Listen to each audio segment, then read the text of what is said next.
രാഗമോ ദ്വേഷമോ ഉടലെടുത്ത് കഴിഞ്ഞാൽ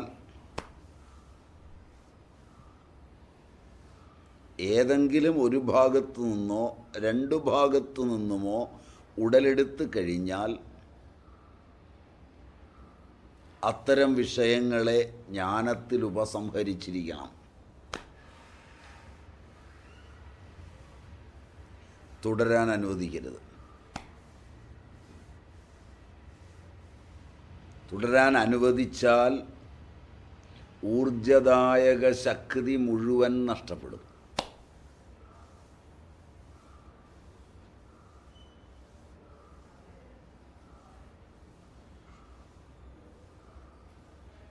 രാഗവും ദ്വേഷവും ഉൽപ്പന്നമാകുന്നത്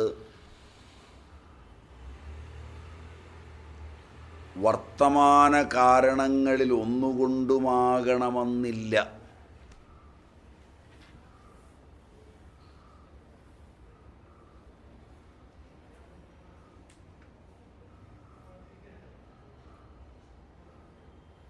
പൂർവാനുമതികളാലാണ്. അവിടെയാണ് പ്രാരബ്ധം കളിക്കുന്നത്. പ്രാരബ്ധത്തെ അതിജീവിക്കുകയാണ് ശാസ്ത്രം ചെയ്യുന്നത്.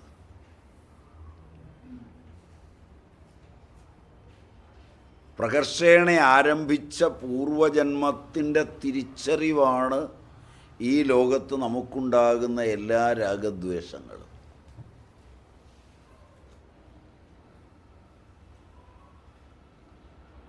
ലൗകിക യുക്തികളിൽ ഒന്നിനു പോലും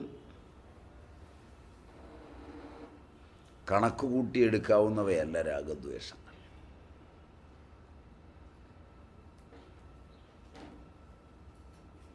ഉണ്ടായിക്കഴിഞ്ഞ രാഗദ്വേഷങ്ങളെ ആസ്പദമാക്കി അതുള്ളവൻ അതിനകത്തിരുന്നു കൊണ്ട്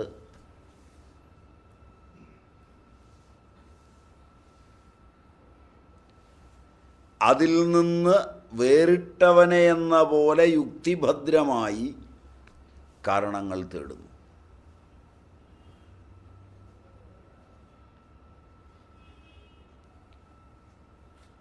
തൻ്റെ പരിചയത്തിലുള്ള തനിക്ക് രാഗമുള്ള തനിക്ക് ദ്വേഷമുള്ള രണ്ട് ആളുകൾ, ഒരാളോട് ദ്വേഷവും വേറൊരാളോട് രാഗവുമാകാം, രണ്ടുപേരോടും ദ്വേഷമാകാം, രണ്ടുപേരോടും രാഗമാകാം, രണ്ടുപേരോടും മറ്റുള്ളവർക്ക് തോന്നാതിരിക്കാൻ ഭാവാത്മക രാഗമാകാം, ഭാവാത്മക ദ്വേഷമാകാം. ഇത്രയും സാധ്യതകളുള്ളിടത്ത് രണ്ടുപേരിൽ ഉൽപ്പന്നമാകുന്ന രാഗദ്വേഷങ്ങളുടെ കാരണം വർത്തമാന കാലത്തിലും സംഭവത്തിലും കണ്ടു നിൽക്കുന്നവൻ തേടുന്നു.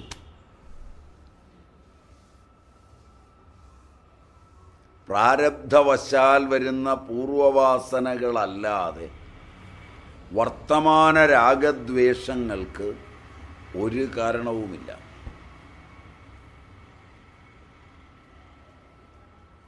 വ്യക്തികൾ തമ്മിലുള്ള രാഗദ്വേഷങ്ങളൊന്നും ഒരുവൻ്റെയും ജീവിതത്തെ അല്പം പോലും ബാധിക്കുന്നില്ല. തൻ്റെ ഭാഗ്യവിപര്യം തൻ്റെ ജീവിതത്തിൽ ബാധിക്കുമ്പോൾ അത് തിരിച്ചറിയാനാകാതെ അന്യന് തന്നോടുള്ള രാഗദ്വേഷങ്ങളിൽ കാരണം കണ്ട് സമാശ്വസിക്കുവാൻ അലസന്മാരായവർ ധൃതി കൂട്ടുന്നു.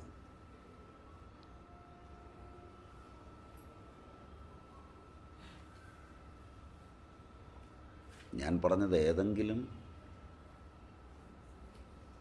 ശ്രദ്ധിച്ചോ? മനസ്സിലായോ? യോജിക്കാൻ പറ്റുമോ?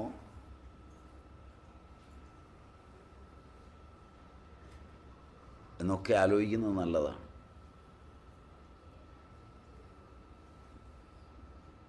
വളരെ പ്രയാസമാണ് ഈ സിദ്ധാന്തത്തിൽ എന്നോടൊപ്പം നിങ്ങൾക്ക് യോജിച്ചു പോകാൻ.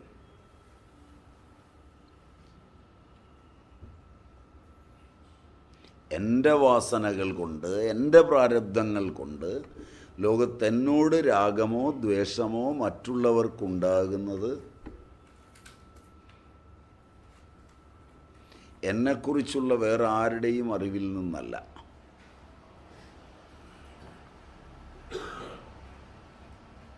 വാസനകൾ എൻ്റെ കോശകോശാന്തരങ്ങളിൽ എഴുതി വച്ചിരിക്കുന്നത് കൊണ്ട് ജന്മജന്മാന്തരങ്ങളുടെ പ്രകൃതം ഒരുമിച്ചുണ്ടാവുകയാൽ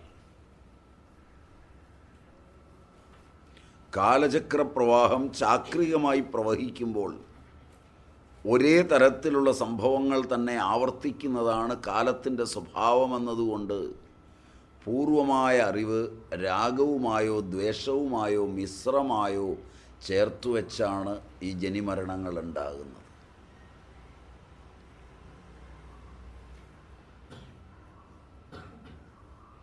ഇതല്ലാതെ മറ്റൊന്ന് സംഭവിക്കില്ല.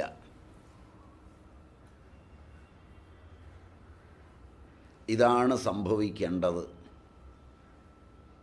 ഇതാണ് സത്യം എന്ന് ബോധമുള്ളവൻ മാത്രമാണ് സ്വീകരിക്കുന്നത്.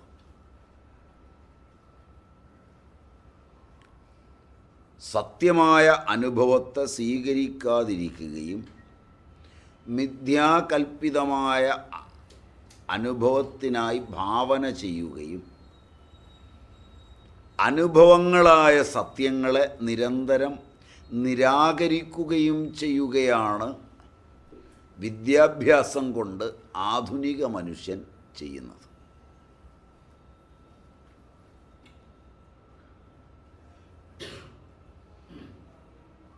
ശ്രമിക്കുന്നതൊക്കെ സത്യം നടക്കാതിരിക്കാനാണ്. ശ്രമമാകട്ടെ പാഴ്വേലയും.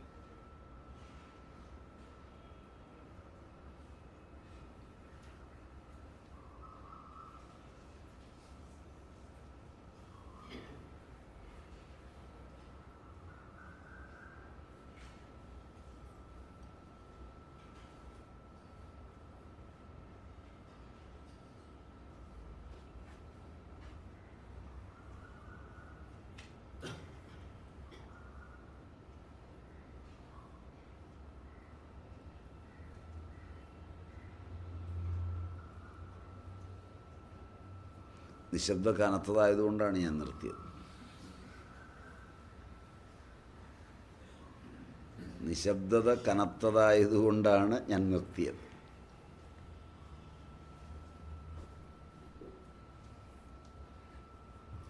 കാരണം പറയുന്നതിനേക്കാൾ ആ നിശബ്ദതയെ ആസ്വദിക്കുന്ന ഒരു സുഖമാണ്.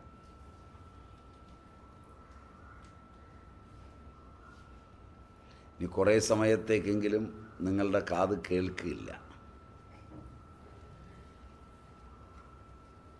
കാരണം ഇത് നിങ്ങളെയും വലിച്ചുകൊണ്ട് പോയതുകൊണ്ടാണ് ആ നിശബ്ദത.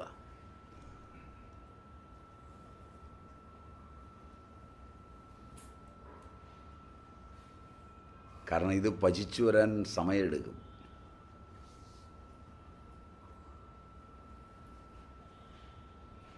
പചിച്ചിട്ടല്ലാതെ വേറൊന്നിട്ടാൽ കൺഫ്യൂഷനും ആവും.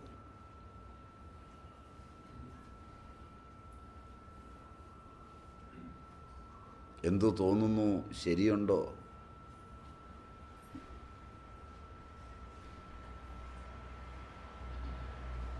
ഈ സിദ്ധാന്തത്തിൽ ശരിയുണ്ടോ?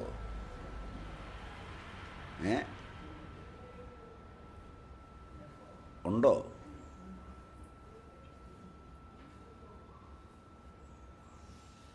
നിങ്ങളുടെ ജീവിതം മുഴുവൻ എടുത്തോളുക. അതിലെത്ര രാഗദ്വേഷങ്ങളുണ്ടെന്ന് എടുക്കുക. അതിൽ ഒന്നിനെങ്കിലും സത്യസന്ധമായ ഒരു തലത്തിൽ നിന്നുകൊണ്ട് ചിന്തിച്ചാൽ കാരണമില്ല. പിന്നെ ബുദ്ധി ആലോചിച്ച് കാരണം ഉണ്ടാക്കുക മറ്റുള്ളവരോട് പറയാൻ. അതിന് ബുദ്ധി കാരണം ഉണ്ടാക്കുമ്പോൾ ഏറ്റവും രസകരമായ കാര്യം തന്നെ സുരക്ഷിതമാക്കി നിർത്തി ചുറ്റുപാടുകളെ മോശമാക്കി കാരണം കണ്ടുപിടിക്കുക.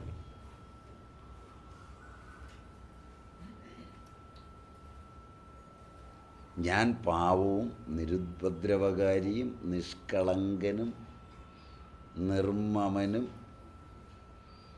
ധർമ്മിയും ഒരു തെറ്റും ചെയ്യാത്തവനും ഒക്കെയായി എന്നോടെല്ലാവരും ചെയ്തത് തെറ്റാണെന്ന് വരുമാറ് ആണ് രാഗദ്വേഷങ്ങളുടെ കാരണം ബോധമുള്ള മനസ്സ് കണ്ടുപിടിക്കുന്നത്.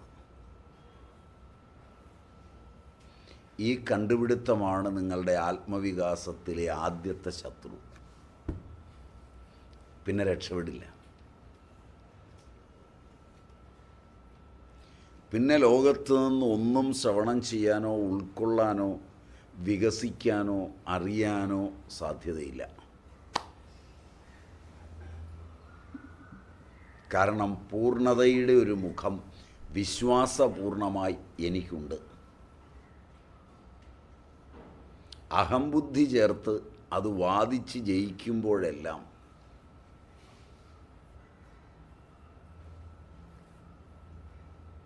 നമ്മോട് രാഗമുള്ളവരും ദ്വേഷമുള്ളവരും നമുക്ക് രാഗമുള്ളവരും ദ്വേഷമുള്ളവരുമായി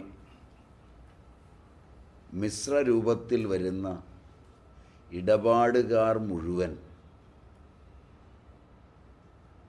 പരാജിതരായോ പരാജിതരെന്ന് അംഗീകരിച്ചോ വീണ്ടും ബന്ധം വേണമെന്നവരുടെ രാഗം വിചാരിക്കുന്നുവെങ്കിൽ സ്വന്തം പരാജയം സമ്മതിച്ചോ പിൻവാങ്ങും. വിജയശ്രീലാളിതനായി നിൽക്കുന്ന നമ്മുടെ നിത്യനിരന്തര ദുഃഖമാണ് ഈ ജന്മം കൊണ്ട് നാം നേടിയ പാപവും നമ്മുടെ അധപ്പതനവും.